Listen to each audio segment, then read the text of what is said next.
y a 3 ans, la CRRNTO a fondé le Canet Professeur, afin de promouvoir une image réaliste et positive de la foresterie, de faciliter l'intégration des sciences forestières dans l'enseignement, ainsi que de valoriser le milieu et le métier de la forêt.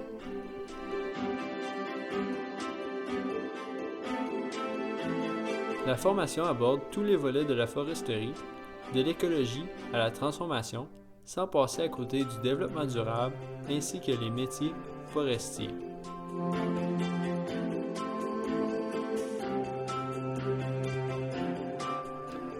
Au moyen d'ateliers, de visites d'usines et de conférences, les participants sont mis en contact direct avec des experts reconnus pour leurs connaissances du milieu forestier et de la transformation du bois. Parlant d'experts, un travailleur du bois que nous avions rencontré lors de l'aventure faisait bien rire les enseignants. Alors, j'ai décidé de l'interviewer pour connaître son opinion par rapport au camp des professeurs.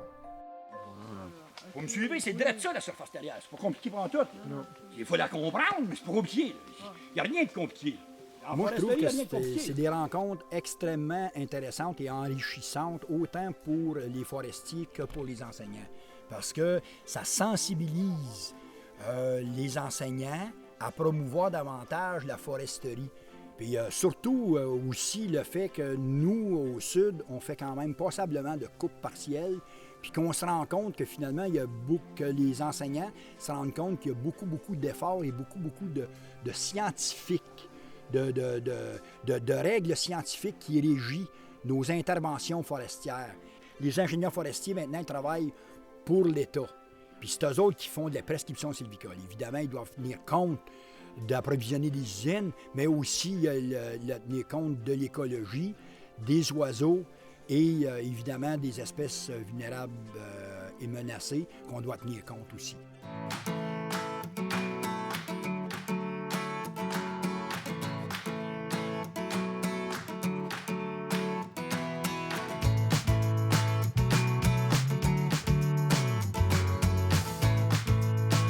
Pendant le séjour, les enseignants ont acquis une grande complicité qui leur auront permis d'échanger leurs connaissances du milieu social, économique et culturel qui englobe le domaine de la foresterie.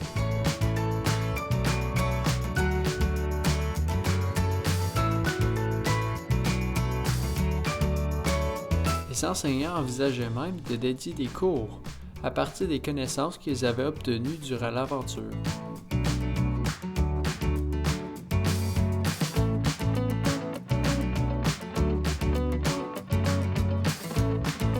À la fin de cette magnifique aventure, j'ai décidé d'interviewer 2 enseignants pour connaître leur opinion par rapport au camp des professeurs.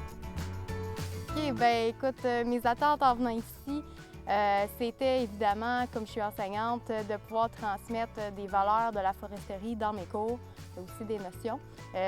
J'enseigne les sciences un petit peu tous les niveaux, là, secondaire 1 à 4, et c'est des notions qui touchent beaucoup nos programmes.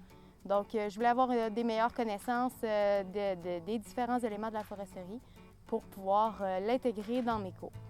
Ensuite, un autre objectif en venant ici, c'était évidemment de pouvoir rencontrer d'autres enseignants qui partagent ma passion pour l'enseignement et qui peuvent partager un petit peu leur expérience de vie et leur expérience en classe.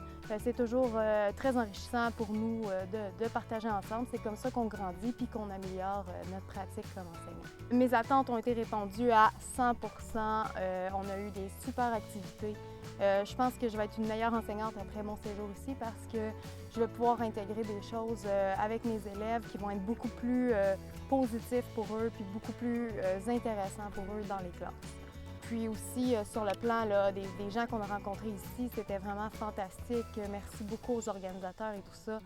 C'est un séjour fabuleux pour tous ceux qui osent utiliser quelques jours de leurs vacances pour faire ce merveilleux projet.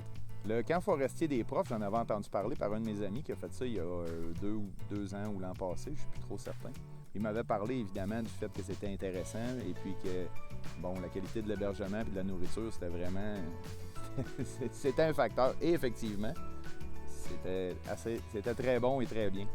Maintenant, d'une façon plus sérieuse, ce à quoi je m'attendais en venant ici, c'était d'avoir une meilleure compréhension de la foresterie moderne au Québec.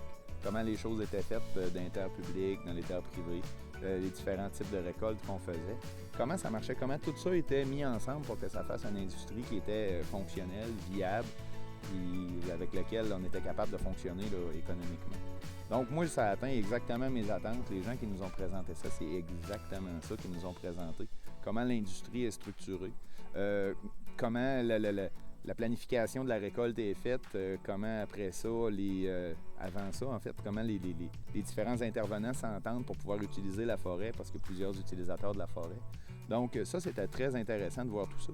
La partie que j'ai le plus aimé là-dedans, c'est de voir la passion, la compétence de tous les gens qui nous ont parlé et qui nous ont expliqué comment ça fonctionnait.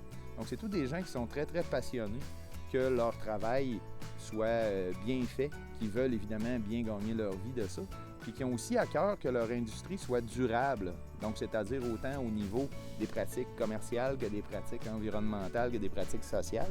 Ils veulent que ça marche bien puis qu'ils puissent continuer de faire ça longtemps. Et également, tous ces gens-là ont à cœur de maintenir puis d'améliorer la perception du public de leur industrie. Alors, je pense que le camp forestier des profs a atteint ces objectifs-là et très, très, très, très bien. Pour conclure ce voyage de quelques jours, il a non seulement changé la perception des enseignants par rapport à la forêt, mais, au fil du temps, cette vision se transmettra à tous les élèves qui les enseigneront pour qu'ils puissent ensuite la transmettre à leur tour. Et alors, peut-être que cette petite aventure redonnera la vie que la foresterie mérite.